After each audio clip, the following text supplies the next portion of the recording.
On a daily basis, I wanted drugs, you know. It was like right after school, I needed to go get something, just a different drug, just to try it out. I started drinking at 15 and I never stopped. We got drunk and we got high on drugs. Had hangovers the next day, we'd get up and do it again. I just thought ramming my car into the embankment on a freeway was going to be the best way to get out of where I brought myself. You can use different objects, a blade to a safety pin.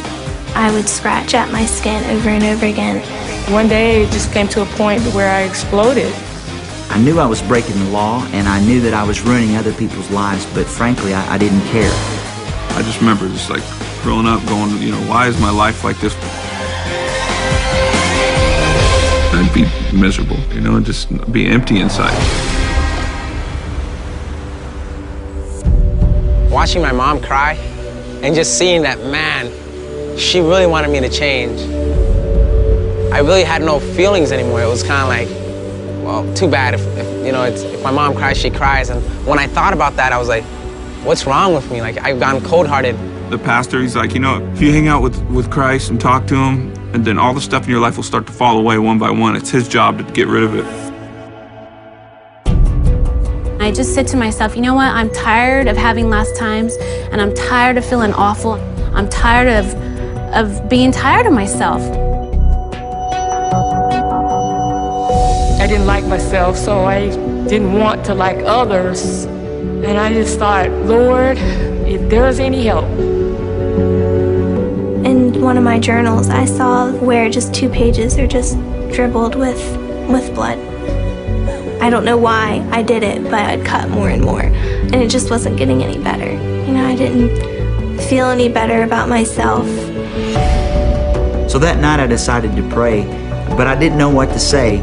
So I said, God, I don't know who you are, and I don't really know how to find you.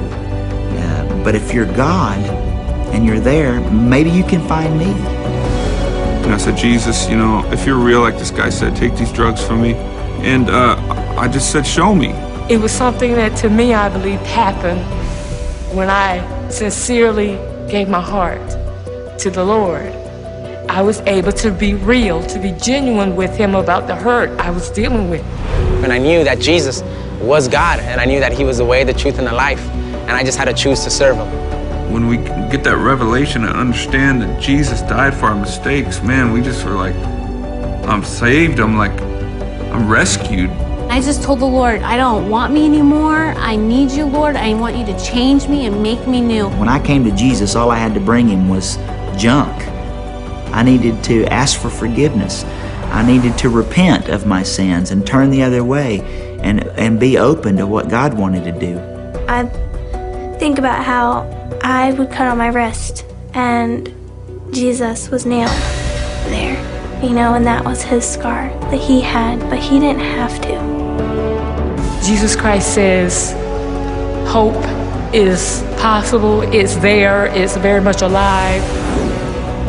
I was so relieved that there was hope. I was so relieved that, like, someone really did love me for me. There's no words that can describe the peace and the contentment. God's been consistent and he's been faithful. And it makes me love him today more than I ever have. God proved to me that he hears the heart cry of desperate people, regardless of where they are.